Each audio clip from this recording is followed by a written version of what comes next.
What's going on, everybody? And welcome back to another episode of Maybe We Are Stuck in 2009. As always, I'm your host, Zach Cronin, and today we're going to be talking about the Cleveland Cavaliers because they are one of, if not the best teams in the NBA and are in a seriously advantageous position to make a deep run in the Eastern Conference. As it stands at the time of this recording, the Cleveland Cavaliers sit atop the Eastern Conference with an unblemished 8-0 record. They're also second in offensive rating, fourth in defensive rating, and fourth in net rating. The one metric that stands out just from these basic numbers is offensive rating. Last year, they were, at least among elite teams, one of the more inefficient offenses in the NBA. They clocked in at just 18th. And one of the huge reasons why Cleveland looks as good as they do is because they finally have the offensive output to go along with their elite presence on defense, of course, anchored by Evan Mobley, Jarrett Allen, Donovan Mitchell on the perimeter as well. But the one guy who is key to this for me is Darius Garland.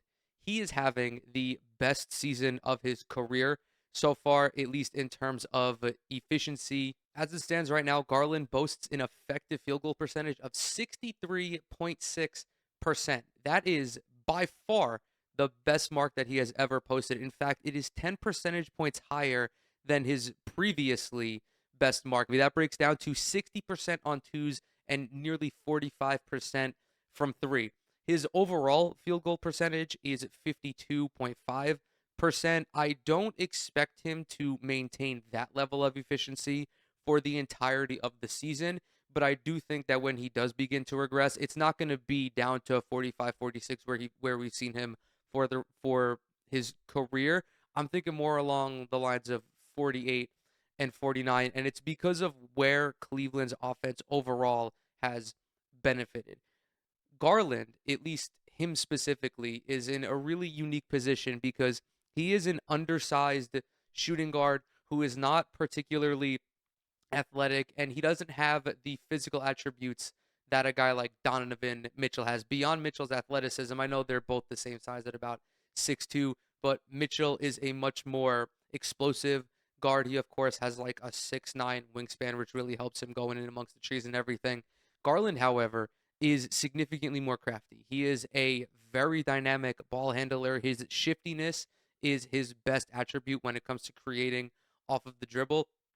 And the improvement that Cleveland is seeing from beyond the 3-point line opens everything up inside of 2-point range, and it allows Garland the freedom to operate more one-on-one, and then when he is presented with the driving kick opportunities to convert on those as well. Cleveland is maintaining the balanced offense that they showcased last year. As of the time of this recording, 41.6% of their shots are coming from beyond the 3-point line. That metric last year was 42.2%.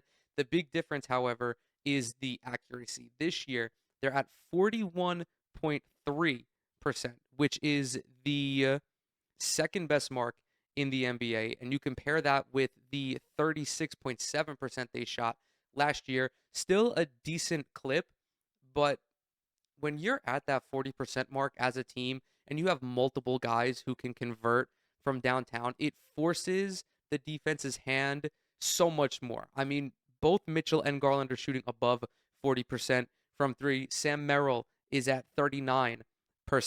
You have Karis LeVert, who is at 52%. That is certainly going to normalize to probably around 37, 38. But they're just making so many of their threes, and it's because these are high quality looks that they're getting.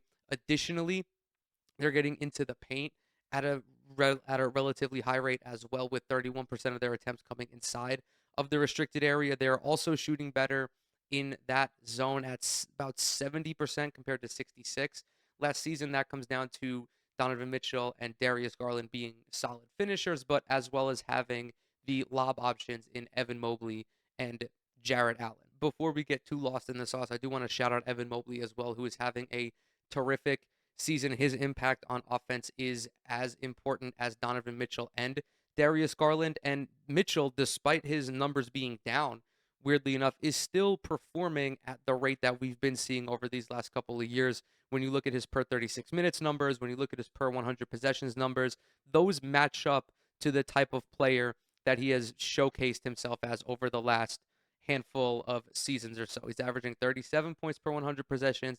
This season, he averaged the same mark last season. It's just his minutes have finally dipped under 30%. For the longest time, Mitchell has always been a guy who is consistently around like 34, 35, 36 minutes per game. And I think that the Cavaliers coaching staff is just trying to manage his minutes a lot more because he hasn't really been too healthy over the last couple of seasons. Hasn't played more than 70 games since his sophomore season. He was at 55 last year, 68 the year before. They just don't want this kid breaking down before the playoffs, especially now when he is in his prime. He is clearly the guy on this team. They want to preserve him as much as possible. And they're going to be able to do that if they keep performing at this level. There are two sizable differences that Cleveland has made for this season that stand out the most. The first being their pace. They've gone from being like the 22nd fastest team in the NBA to being, I think, 6th or something at the time of this recording. 10th, pardon me. So they've gone from about 98 possessions per game to 100, making them the 10th fastest team in the NBA. They're able to do that because they are a little bit on the younger side. They're not super duper young like Oklahoma City is, but you have a bunch of guys that are under 30. They're athletic. They like to play in transition. It also applies more pressure on the defense when you're able to get out and run in transition because just by pushing the pace, the defense is going to have a mental mistake every, a few times a quarter where they just leave somebody open, whether it's in the corner, whether it's at the rim. They're just finding more efficient ways to score. Another thing, and we're going to keep Oklahoma City in this discussion because this new philosophy is very reminiscent of what Oklahoma City has been doing under Mark Dagnall. They are driving and kicking at an exceptional rate, not only in terms of volume, but in terms of efficiency. Let's take it back to last season. They shot 48.9% on drives, of which they were getting 47 per game. This season, they are getting damn near 58 drives per game, which is second in the league, and they are shooting 55.6% on those drives. That is everything. Isolation scoring at the basket, the dump off to Jarrett Allen and Evan Mobley, the drive and kick. They are also leading the league in assists off of drives at 8, which is up from their league leading mark of 6.1 last season.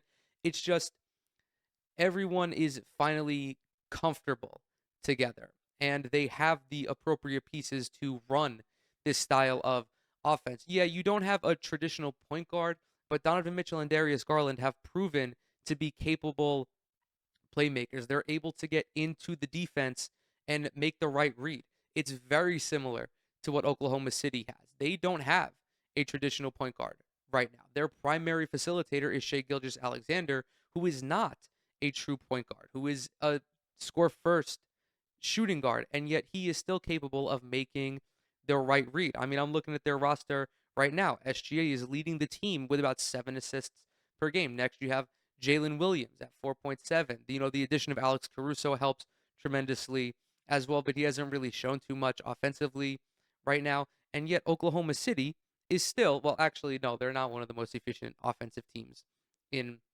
the NBA. That's been probably their weakest point right now. But it's a system that works, and it's a system that they can fall back on when their offense isn't running, when their offense isn't running well, which it's not right now. So you have that, you have the defense, you just have reliable ways of creating points. I unfortunately am not of the mindset that the Cavs are a championship contender. And it's not because I don't believe in them as a team. It's because they just happen to share the Eastern Conference with the Boston Celtics, who to me are the best team in the NBA and should be the favorites to repeat as champions at every position. Boston just has an edge over their opponents. They have too much talent, and they have too much quality talent that not only is good at what they do, but fits together perfectly at this rate, especially with how poorly Philadelphia and Milwaukee have performed.